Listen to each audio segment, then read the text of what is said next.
Hello friends, welcome to my channel excellent coaching. आज retrieval से start करेंगे। Retrieval का मतलब होता है कोई ऐसी इन्फॉर्मेशन जो हमारी मेमोरी में स्टोर्ड है उसको वापस से रिकॉल करना या कोई चीज़ याद करने की कोशिश करना। तो लॉन्ग टर्म मेमोरी में क्या है, कैपेसिटी बहुत ज़्यादा होती है, ह्यूज कैपेसिटी होती है और वहाँ पे इंफॉर्मेशन बहुत लंबे टाइम तक के लिए रहती है।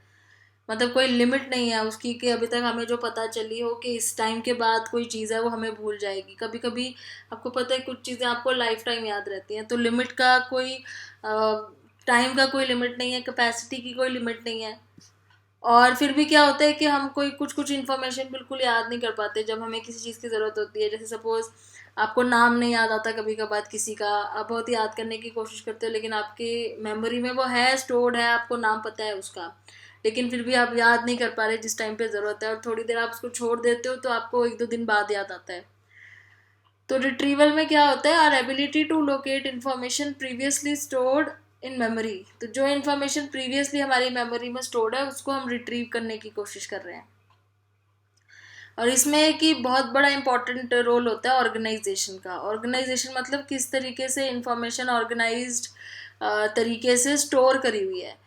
तो इसका एग्जांपल समझने के लिए यहाँ पे ये टेबल देखते हैं। जैसे सपोज ये यहाँ पे जो नाम लिखे हुए हैं, आप ये इससे ऊपर देखो, इस लाइन से ऊपर ऊपर ये जो लिस्ट है, अगर ये लिस्ट आपको इस तरह याद करने के लिए दी जाए, broccoli, elevator, bicycle, watermelon, apple, bus, potato, lemon, parsley, submarine, grapes, turnip, इस तरीके से आपको याद करने के लिए दी जाए, या फिर इस लिस्ट को ऑर्गेनाइज करके इसको कैटेगरी में डिवाइड कर दें। फ्रूट्स के अंदर ये चार आ गए, वेजिटेबल्स में ये आ गए, व्हीकल्स में ये आ गए। तो इस तरीके से लिस्ट जल्दी याद होगी कि इस तरीके से जल्दी याद होगी। सेकंड वाला वे ज़्यादा बेटर है। क्यों? क्योंकि इसमें इंफॉर्मेशन ऑर्गेनाइज्ड तरीके से लिखी हुई है, और इससे क्या होगा कि आपको एक कैटेगरी याद करके उसके अंदर की चार चीज़ें जल्दी से याद आ जाएंगी। तो जब इंफॉर्मेशन प्रॉपरली ऑर्गेनाइज्ड होती है, इसलिए बोल रहे हैं कि रिट्रीवल जो है वो ऑर्गेनाइजेशन के ऊपर बहुत ज़्यादा मैटर करता है। कोई भी इंफॉर्मेशन जब प्रॉपरली ऑर्गेनाइज्ड होती है तो उसको रिट्रीव करना बहुत आसान हो जाता है सिस्टमैटिक मैनर में। एंड इसी तरीके से नीचे जो वर्ड्स दिए थे उसको भी ऑर्गेनाइज फॉर्म में अगर हम याद करेंगे तो वो हमें जल्दी याद होगा, कैटेगरीज के फॉर्म में। दूसरी चीज़ क्या है कि अगर आप उनको हायरार्की के बेस पे याद करो, हायरार्की होती है ना, सबसे सीनियर, फिर उससे जूनियर, फिर उससे जूनियर, इस टाइप से। तो जैसे लिखा हुआ है, for instance at the top of the hierarchy might be animals, फिर under this might be various division of insect, crustaceans, reptile. तो ऐसे कह रहे हैं कि अगर आप हायरार्की में डिवाइड कर लो तो हो सकता है आपको ज़्यादा लिस्ट, लंबी लिस्ट है, हायरार्की में आपने डिवाइड कर लिया तो ज़्यादा अच्छे से याद हो गया। मान लो किसी को अगर एनिमल्स के बारे में याद करना है, अगर वो हायरार्की सोच ले, एनिमल्स या मान लो लिविंग बींग्स के बारे में याद करना है, तो उसमें हायरार्की बना ले कि सबसे ऊपर एनिमल्स आएंगे, फिर इंसेक्ट, फिर रेप्टाइल, फिर मैमल्स, इस टाइप से। फिर मैमल में भी हर्बीवोरस और कार्निवोरस हम अलग अलग याद कर सकते हैं, प्राइमेट। तो ये हायरार्की से, क्योंकि हमने साइंस में आपने देखा होगा हमें हायरार्कियल तरीके से याद कराते हैं चीज़ें उनको हायरार्की में। जैसे ये प्लैनेट्स हैं, प्लैनेट्स में सबसे बड़ा उससे छोटा ऐसे, या फिर उसको एक सीक्वेंस में याद कराते हैं। तो ये दोनों ही तरीके किस लिए होते हैं, क्योंकि हमें ज़्यादा देर तक चीज़ें याद रखनी है। तो या तो ऑर्गेनाइज तरीके से याद करो या कैटेगरीज में डाल के, या उसको हायरार्की में याद करो। मतलब सबसे ज़्यादा जो भी चीज़ सबसे सीनियर होगी वो ऊपर आएगी, फिर उससे नीचे, फिर उससे नीचे, इस टाइप से। तो organising information requires extra effort but it appears that benefit in terms of later ease of retrieval. तो आप अपने नोट्स में भी जब इंफॉर्मेशन ऑर्गेनाइज कर लेते हो कि लॉन्ग क्वेश्चंस में ये पढ़ना है, शॉर्ट आंसर्स में ये पढ़ना है, जब उसको आप ऑर्गेनाइज तरीके से लिख लेते हो, उनको चैप्टर्स में या कैटेगरीज में डिवाइड कर लेते हो, तो उस तरीके से आपको जल्दी और ज़्यादा देर तक इंफॉर्मेशन याद रहती है। तो जब भी कोई चीज़ ज़्यादा लंबी याद करनी हो तो उसको हमेशा ऑर्गेनाइज तरीके से याद करना चाहिए। रिट्रीवल क्यूज का मतलब है कुछ ऐसे हिंट हमें कहीं से मिलना। क्यू का मतलब होता है हिंट। तो ऐसे कोई हिंट कहीं से मिलना जिससे हमें याद करने में इजी हो जाए। On your arrival memories of the days gone by come flooding back. तो ये कह रहे हैं कि आप समझ लो कहीं पे रहते थे बहुत सालों से, फिर वहाँ से आप शिफ्ट हो गए कहीं और कई सालों बाद आप उस जगह पे वापस आए। तो उस जगह, जो जगह है, उसने आपके आपके लिए रिट्रीवल क्यू की तरह काम किया, क्योंकि वहाँ जाके आपको ऐसी बहुत सारी चीज़ें याद आ गई जो आपकी मेमोरी में थी, लेकिन आपने कभी याद नहीं किया था उसको। आपको लग रहा था आप भूल चुके हो, लेकिन जब आप वहाँ पे पहुँचे, वहाँ के लोगों से बात करी, वहाँ की चीज़ें, वहाँ पे विजिट करा, वहाँ की जो आसपास की चीज़ें थी उन्होंने क्यूज की तरह काम करा, हिंट की तरह काम करा, और उससे आपको वो सब चीज़ें याद आने लगी जो उस टाइम पे आपके साथ हुई थी। तो इनको रिट्रीवल क्यूज कहते हैं। These are the stimuli that are associated with information stored in the memory. तो ये वो चीज़ें होती हैं जो मेमोरी में, जब आप इंफॉर्मेशन स्टोर करते हो तो उस टाइम पे जो होता है वही चीज़ अगर आपके सामने दोबारा आ जाए तो वो रिट्रीवल क्यू की तरह आपको चीज़ें याद दिला देता है। जैसे सपोज उस टाइम पे जब आप एग्ज़ाम के लिए पढ़ते हो तो आप पर्टिकुलरली किस रूम में बैठ के ज़्यादा देर पढ़ते हो, अगर जो चीज़ें आप उस रूम में याद करते हो, तो जब आपका टेस्ट लिया जाता है तो अगर उसी रूम में लिया जाए तो आपको ज़्यादा चीज़ें याद रहेंगी, और आप कहीं और जाके देते हो तो उतनी चीज़ें याद नहीं आती है। तो सराउंडिंग जो है वो रिट्रीवल क्यू की तरह काम करता है। Cues can be aspects of external environment, जैसे कि कोई प्लेस हो गई, कोई साइट हो गई किसी को देख के, कोई साउंड हो गई, कोई आवाज़ सुन के, या स्मेल हो गई। जैसे कोई चीज़ की आप कहीं बहुत पहले आपने कोई चीज़ खाई है और उसी टाइप की स्मेल आपको कहीं से आती है तो आपको सडनली वो चीज़ याद आ जाती है। तो ये चारों ही चीज़ें रिट्रीवल क्यू की तरह काम करती हैं। इसी चीज़ के ऊपर बहुत स्टडीज़ हुई हैं, जिसमें से एक है context dependent memory. Context dependent memory ये कहते हैं कि जिस कंटेक्स्ट में आपने कोई चीज़ याद करी है, कंटेक्स्ट मतलब हो गया कोई पर्टिकुलर एनवायरनमेंट, जिस जगह पे, उसी जगह पे जाके आपको चीज़ें जल्दी याद आती है। जैसे मैंने रूम का एग्जांपल दिया, तो इसमें एक स्टडी की थी जिसमें पार्टिसिपेंट्स को जो सी डाइवर्स होते हैं, जो पानी के बहुत डीप सी में जा डाइव कर सकते हैं, उन लोगों को नीचे पानी के अंदर जाके कुछ वर्ड्स याद करने के लिए दिए थे, लिस्ट ऑफ वर्ड्स दी थी याद करने के लिए। तो कुछ ऐसे वर्ड्स थे जो उन्होंने बीच के ऊपर किए थे, कुछ ऐसे थे जो 15 फीट पानी के नीचे याद किए थे। फिर बाद में उनको बोला कि उन वर्ड्स को रिकॉल करो। तो ये देखा गया कि जो वर्ड्स उन्होंने बीच के ऊपर याद किए थे वो वर्ड्स उनको पानी के नीचे नहीं याद आ रहे थे, उतने नहीं आ रहे थे, और जो उन्होंने पानी के अंदर याद किए थे वो ऊपर नहीं याद आए, बीच के ऊपर। और जब उसी जगह पे पूछा गया तो उसी जगह पे वो वर्ड ज़्यादा याद कर पाए। तो results offered clear support for the impact of context. तो उसमें क्या पता चला कि जो लैंड पे वर्ड्स याद किए थे वो लैंड पे ही ज़्यादा अच्छे से याद कर पा रहे थे, उनको रिकॉल कर पा रहे थे, और जो पानी के अंदर जो जाके याद किए थे उनको पानी के अंदर ही रिकॉल कर पा रहे थे।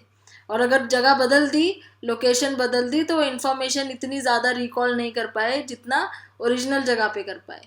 तो ये कंटेक्स्ट डिपेंडेंट मेमोरी है कि आप उस सराउंडिंग में, उस एनवायरनमेंट में जब आप जाते हो तो आपको याद जल्दी आ जाता है। If you study for an exam in your room then take the exam in a different setting, it may be helpful to imagine yourself back to in your room. इसीलिए कह रहे हैं कि एक टेक्निक दे रहे हैं कि suppose आप एग्ज़ाम रूम में बैठे हो और एग्ज़ाम दे रहे हो और आपको कोई चीज़ नहीं याद आ रही है, तो अपने आप को आप इमेजिन करो कि आप अपने रूम में हो जहाँ पे आपने वो चीज़ याद की थी। तो आप जब अपने आप को अपने रूम में बैठ के इमेजिन करोगे तो हो सकता है आपको वो चीज़ें भी याद आ जाएं जो आप भूल रहे हो। तो ये तो था कंटेक्स्ट डिपेंडेंट मेमोरी। फिर है state dependent retrieval. State dependent मतलब उस टाइम पे आपकी किस तरह की स्टेट थी, आप बहुत खुश थे, आप बहुत उदास थे, उस टाइम आप नशे में थे या सोबर थे। तो जो चीज़ आप उस टाइम जिस स्टेट में याद करोगे वो उसी स्टेट में जाके दोबारा याद आएगी। तो एक्सटर्नल क्यूज़ के अलावा ये भी कुछ क्यूज़ होते हैं जो हमारी अपनी बॉडी के अंदर होते हैं। इंटरनल कह सकते हो आप इनको, इंटरनल स्टेट्स बोला हुआ, इंटरनल क्यूज जो हमारे अंदर होते हैं। जैसे कि it is often easier to recall information stored in long term memory when internal state is similar. Internal state हमारी सेम है। जैसे आपने एग्ज़ाम के लिए मान लो पढ़ाई करी थी तो आप बहुत कॉफ़ी पीते थे और कैफ़ीन का असर आपके ऊपर, और हमें सबको पता है कैफ़ीन एक तरह का ड्रग होता है, तो उसका असर आपके ऊपर था। तो जब आप पढ़ रहे थे, जब आप फिर एग्ज़ाम देने गए तो उस टाइम आपको कुछ चीज़ें याद नहीं आई, अब अगर मान लो सपोज उस दिन आपको कोई कॉफ़ी पिला दे, तो आप दोबारा से कॉफ़ी पीते पीते अगर एग्ज़ाम दोगे तो आपको वो बहुत चीज़ें याद आ जाएंगी जो आपने याद की थी। तो on the day of the test should you also drink lot of coffee? The answer appears to be yes. तो उससे क्या होगा कि आपकी सेम फिजिकल स्टेट आ जाएगी जब आप कॉफ़ी पी रहे थे, वो कैफीन का असर होगा, और सेम स्टेट होने से आपको वो सब चीज़ें याद आएंगी जो उस टाइम आपने याद की थी। ऐसे ही होता है जो ड्रिंक करते हैं लोग, जब वो ड्रिंक करते टाइम जो चीज़ें बोलते हैं या जो चीज़ें वो सुनते हैं, वो नेक्स्ट टाइम सोबर होते हैं उनको कुछ याद नहीं होता, लेकिन जब वो नेक्स्ट टाइम फिर से ड्रिंक करते हैं तो उनको वो सब चीज़ें याद आ जाती हैं। फिर आता है मूड डिपेंडेंट मेमोरी, जिसमें मैंने कहा था कि मूड हैप्पी सैड इस पर भी फ़र्क पड़ता है। So this refers to the possibility that what you remember while in a given mood may be determined in the part by what you learned when previously in that mood. तो for instance if you stored some information in long term memory in a good mood, तो next time जब आपका good mood होगा तो आपको वो सारी चीज़ें याद आएंगी जो आपने लास्ट टाइम जब आप बहुत खुश थे तो आपने वो सारी चीज़ें सुनी थी। तो हैप्पी मूड में वो सारी बातें याद आती है जो हैप्पी मूड में आपने एक्सपीरियंस की थी, सैड मूड में वो चीज़ें याद आती है जो सैड मूड में एक्सपीरियंस की थी। तो mood dependent memories often distinguish from mood congruence effect. एक चीज़ और है जो इससे थोड़ा सा मिलता जुलता ही है, mood congruence effects. We suggest that we are more likely to store or remember positive information when in a positive mood and negative information when in a negative mood. तो ये वाला जो इफ़ेक्ट है ये बोल रहा है कि जब हम पॉजिटिव मूड में होते हैं तो हम पॉजिटिव इन्फॉर्मेशन ज़्यादा स्टोर करते हैं और नेगेटिव को इग्नोर कर देते हैं, और नेगेटिव मूड में होते हैं तो हमें नेगेटिव चीज़ें ज़्यादा दिखती हैं। इसलिए कहते हैं कि पॉजिटिव मूड में अगर आप देखोगे सब चीज़ तो आपको पॉजिटिव ही दिखेंगी। A simple way to think about this distinction is to remember that in mood dependent memory the nature of information doesn't matter. पर ये कह रहे हैं कि ज़रूरी नहीं है कि इससे कोई फ़र्क पड़ता है आपकी मेमोरी में। आप जिस मूड में जो चीज़ याद करोगे वो उसी मूड में आपको ज़्यादा याद आएगी। तो mood congruence and mood dependent memory को इन्होंने यहाँ पे एक टेबुलर डायग्रामेटिकली दिखाया हुआ है। जैसे पहला सेशन है हैप्पी मूड है सैड मूड है। अब हैप्पी मूड में क्या है, पॉजिटिव इवेंट ज़्यादा याद रहेंगे, और नेगेटिव सैड मूड में नेगेटिव इवेंट ज़्यादा याद रहेंगे। इसको क्या बोलते हैं, मूड कॉन्ग्रुएंस इफेक्ट। फिर उसके बाद आता है second session happy mood and sad mood.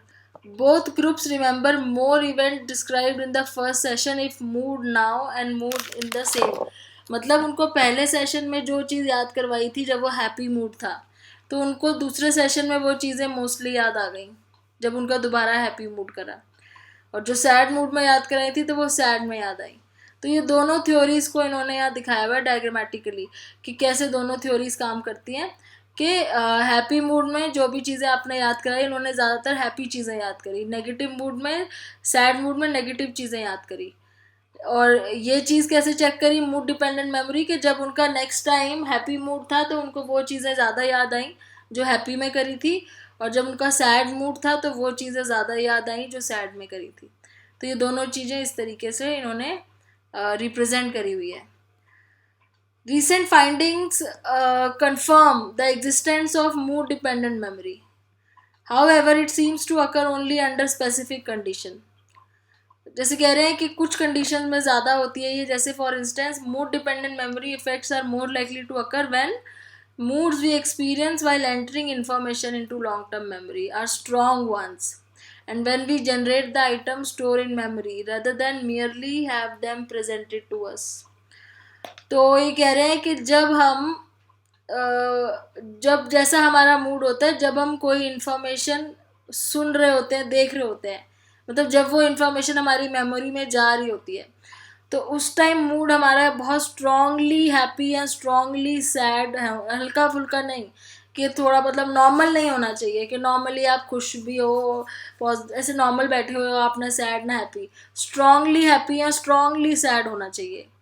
और जब आप उस चीज़ को याद कर रहे हो तब भी, तो मूड बहुत एकदम से ज़्यादा ही कुछ हैप्पी या ज़्यादा ही सैड होगा तब उसका इफेक्ट होगा। The existence of mood dependent memory has important implication. Such effects help explain why depressed person have difficulty in remembering times when they felt better। तो ये वही बात कर रहे हैं कि यही चीज़ है, यही आप समझ लो कि एक तरीके से रीज़न है उस चीज़ का, कि हम सोचते हैं ना कि जो लोग डिप्रेस होते हैं वो पॉजिटिव चीज़ें क्यों नहीं याद कर पाते, कि जब उनके साथ कुछ पॉजिटिव हुआ था या जब उनके लाइफ में बहुत अच्छी चीज़ें थी, वो क्यों नहीं उस चीज़ को याद कर पाते, क्यों? क्योंकि अभी उनका बहुत ही ज़्यादा सैड मूड होता है, तो उनको वही सब चीज़ें याद आ रही होती हैं जो सैड टाइम पे उन्होंने याद की थी। तो इसलिए डिप्रेस होने की वजह से वो अच्छी चीज़ों को याद ही नहीं कर पा रहे होते हैं। तो this is important because being able to remember what it felt like not to be depress can play an important role. अभी कह रहे हैं कि अगर मान लो ऐसा नहीं होता, मान लो कोई डिप्रेस पर्सन है, वो ये याद करके खुश हो पाता कि मैं जब खुश था तो मुझे कैसा फील हो रहा था, तो ये डिप्रेशन की प्रॉब्लम ही सॉल्व हो जाती। तो ऐसा नहीं हो पाता है क्योंकि हमारी मेमोरी मूड डिपेंडेंट है। तो जब हम सैड होते तो हमें सैड चीज़ें याद आती हैं, हम वो फील नहीं कर पाते हैं कि जब हम खुश थे तो हमें कैसा लग रहा था। इस वजह से वो डिप्रेशन का साइकिल एंड नहीं होता है। तो ये टॉपिक यहाँ ख़त्म करते हैं, आगे नेक्स्ट वीडियो में बात करेंगे। Thanks for watching.